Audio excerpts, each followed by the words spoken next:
Hello everybody and welcome to today's webinar on PubMed tools and ORCID identifiers for authors. My name is Peter Cooper and I'm going to be monitoring the questions pod during the webinar.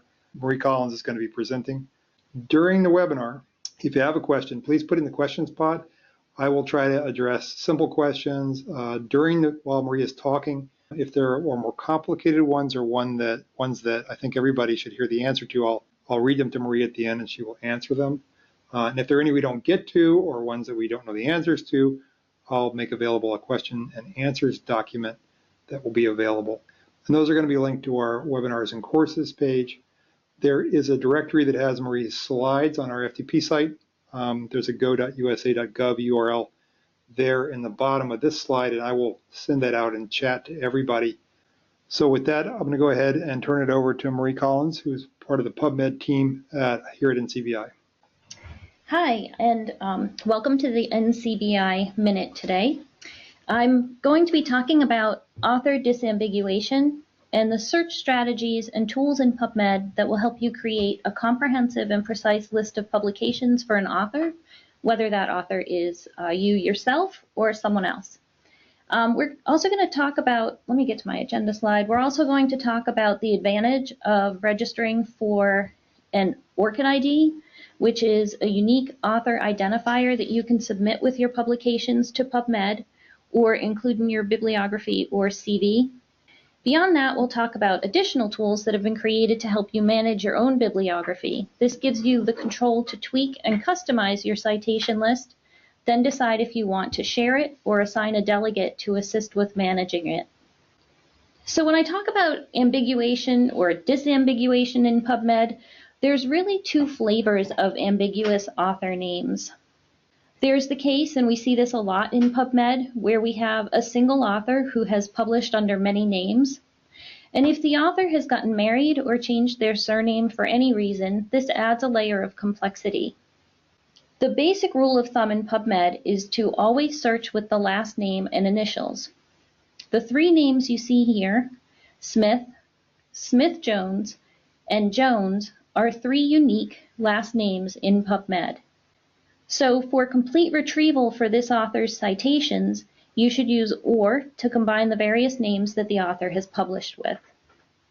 The second flavor of ambiguity comes from a single name that could belong to many different authors in PubMed. As we saw earlier, the best way to search is for last name and initials. And in this case, I'm searching for Young M, and I'm getting more than 4,000 results. The fastest way to narrow this down is to add the middle initial if I know it. Another option would be to add a topic. Since I'm looking for the Nobel Prize winning scientist who studied circadian clocks, I could add that term here. But since I know the author's middle name, I'll add the W, and this will really target my search.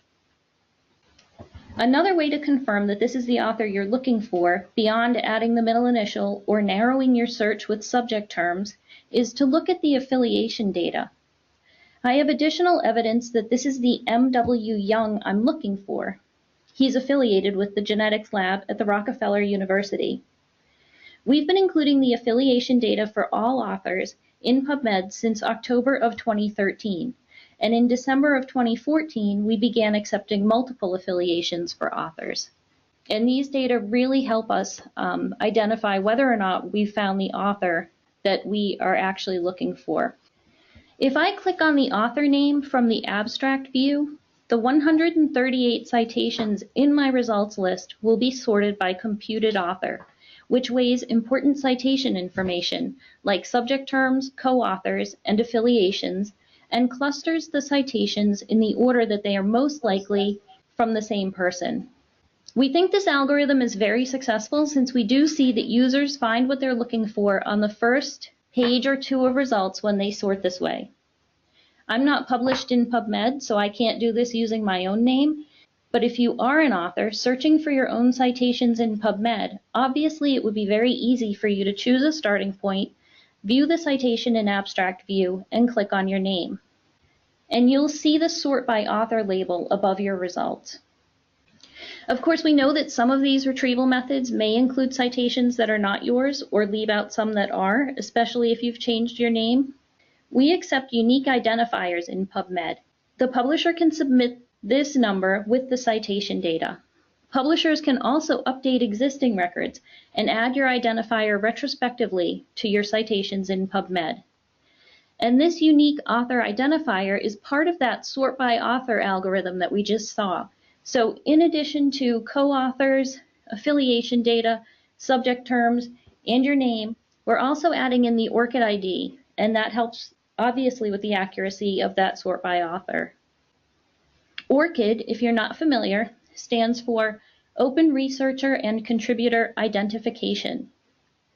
It is a persistent identifier and an industry standard that can be applied not just to scholarly publishing, but extends to other areas of research and sharing, such as data, blogs, software code, and much more. It has become a broadly accepted mechanism for identifying and crediting ownership of output of research. But its continued success depends on the collaboration between researchers, publishers, universities, granting agencies, and other stakeholders in scholarly communication.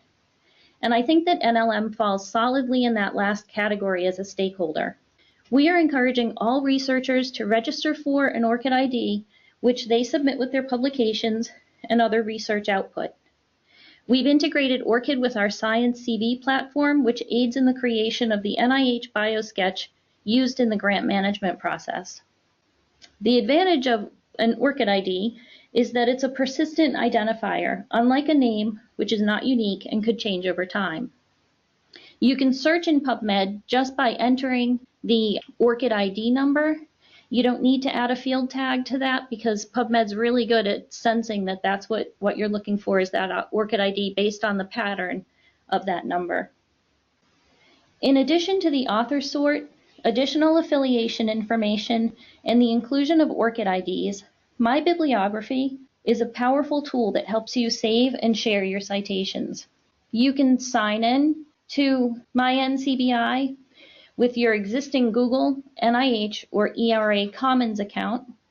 If you click on the link there that says See More Third-Party Sign-In Options, you'll see that that includes many universities, and you can use your existing credentials to register for My NCBI as well. Or you can create an independent account just for NCBI. The process is intuitive, but you can always contact the support center if you run into trouble. This is the My NCBI homepage, just to set some context if you've never looked at it before. And you can customize this page, add, remove, and reorganize these portals on the homepage. You can think of each of these as windows into an existing NCBI resource.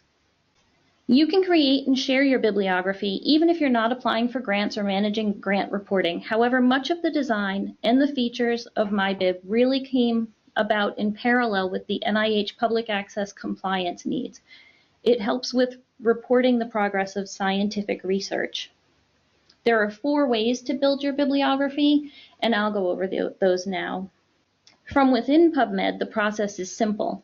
You simply execute an author search, select some citations, and then use the Send To menu to send the citations to your bibliography. Then you click on Save.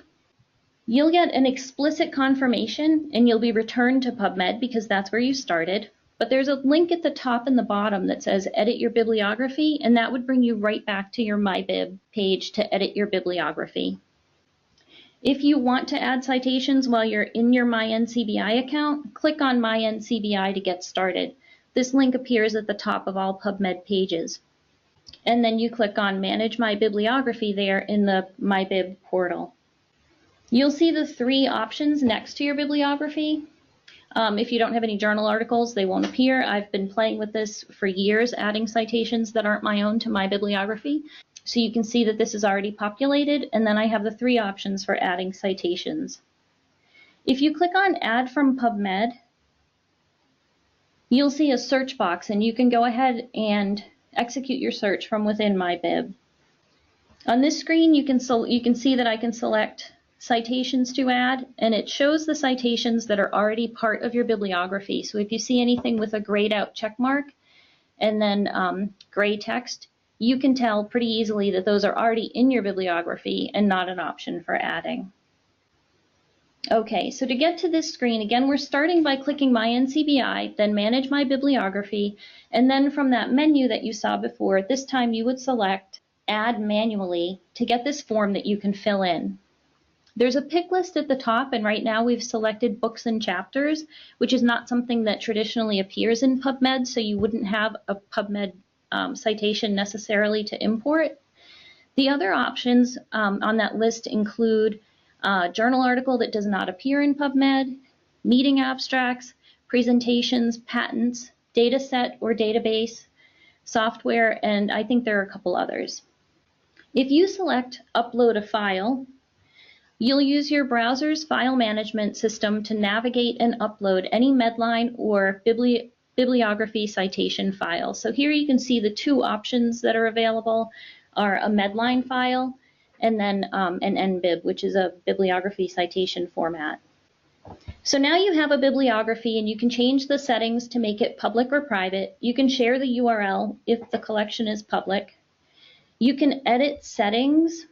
If you look at where that letter B is, you can edit settings, and I'll go into that part in a little bit more detail. Where you see the letter C, you can modify your display settings. You can see right now it says list view, sort by date, group by citation type. There are other options that you can explore there. You can look at these actions that are available, and they're all very intuitive. You can move citations from your bibliography to another collection, and a bibliography is just a special collection within My NCBI that has been named for you, but it behaves like any other collection that you may have created. You can move citations, you can delete citations, copy them, and view. You can also suggest, this is the one feature that you might not have anticipated or be familiar with. You can actually check next to a citation. You could suggest, for example, to a co-author that they add it to their bibliography as well.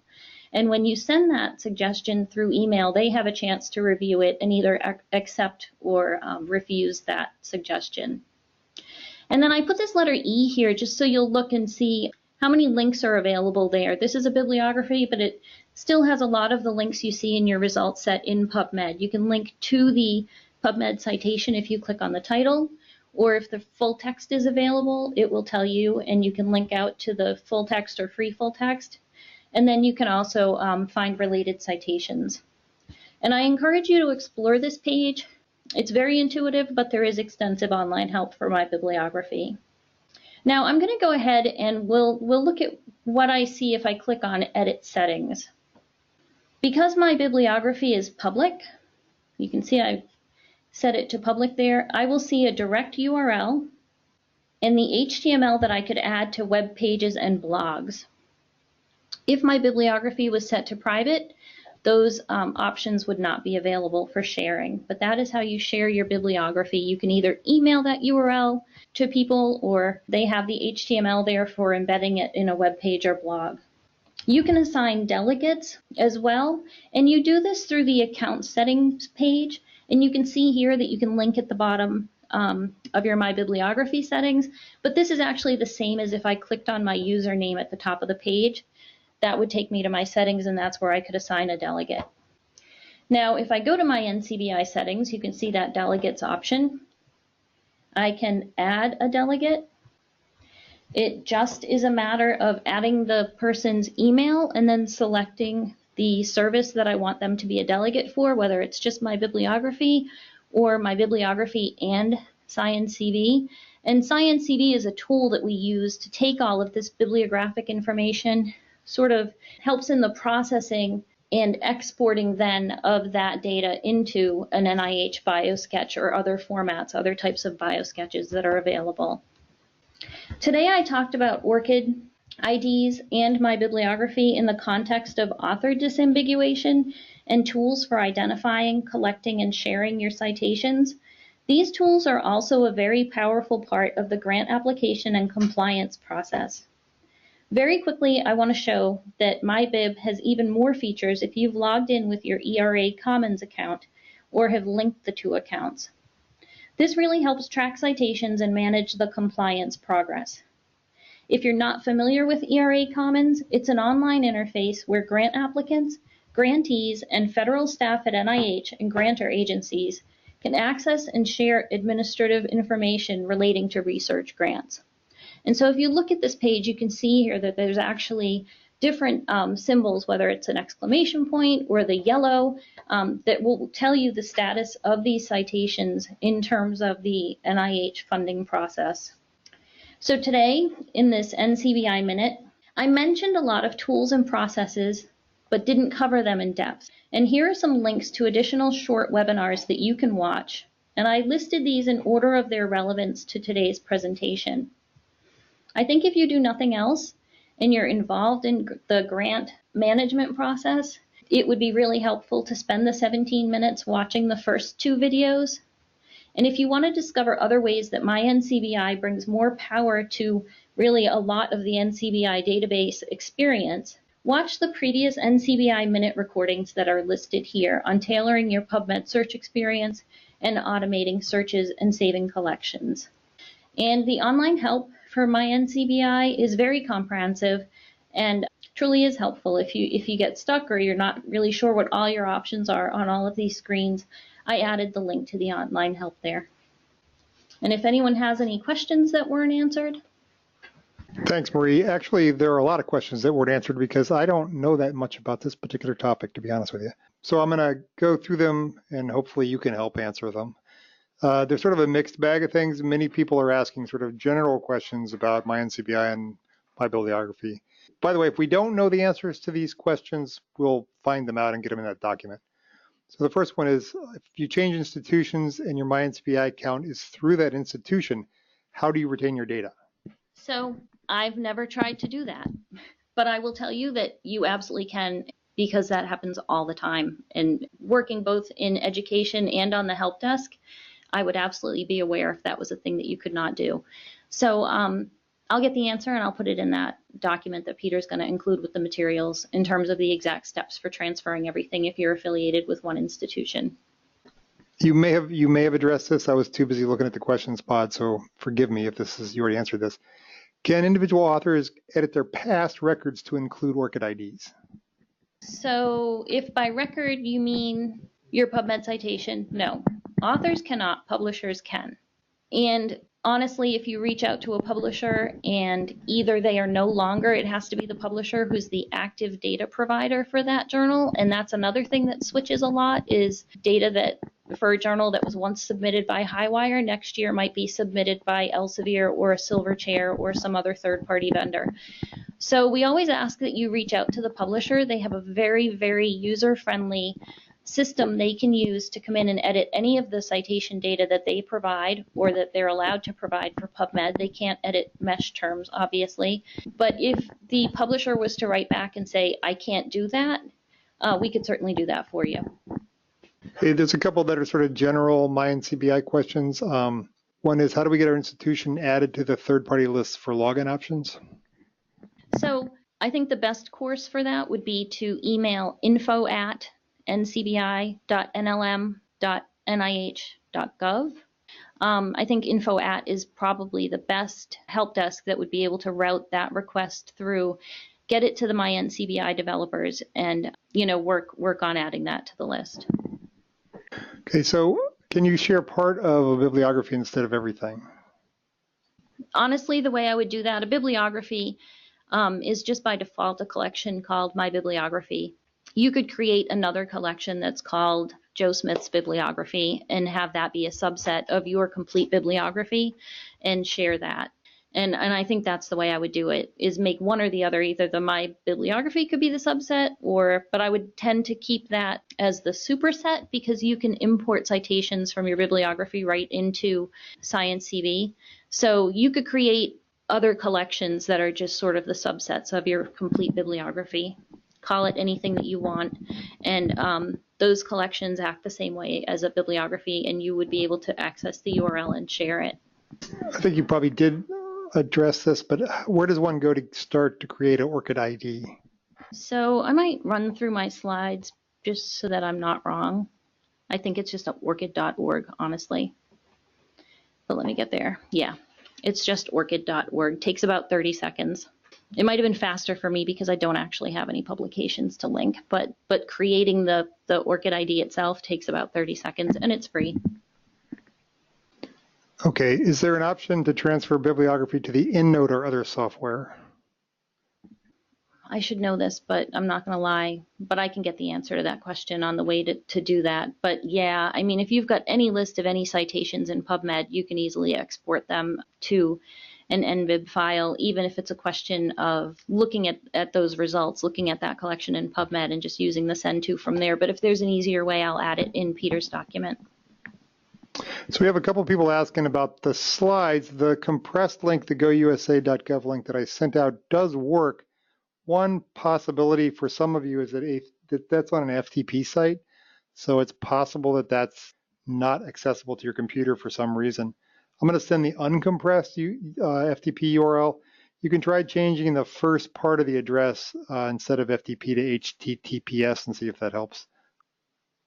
One question that somebody asked was, if you have a public bibliography, is that searchable by Google?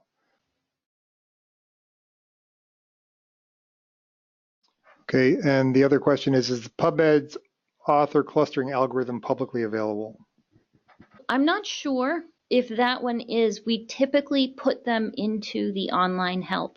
So if you go to help in PubMed and then you search for sort by author or author, typically we do include those algorithms, whether it's that one or similar articles or relevance, you know, it is in the help. If it's not, I'll check and see if I can track that down.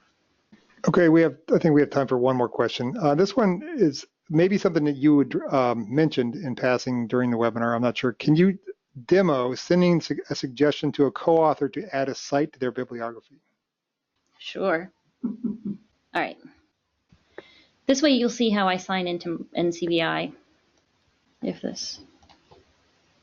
Okay, so now I'm signed in as me, and I will go to my NCBI, and I'll go to my bibliography, and I go to manage my bibliography. And then there's a suggestion. Oops, I need to select something first. So I think that I have a co-author here, and literally you put their name and you put their email, and if I decide to send it to myself, literally send the suggestion. But that's as simple as it is.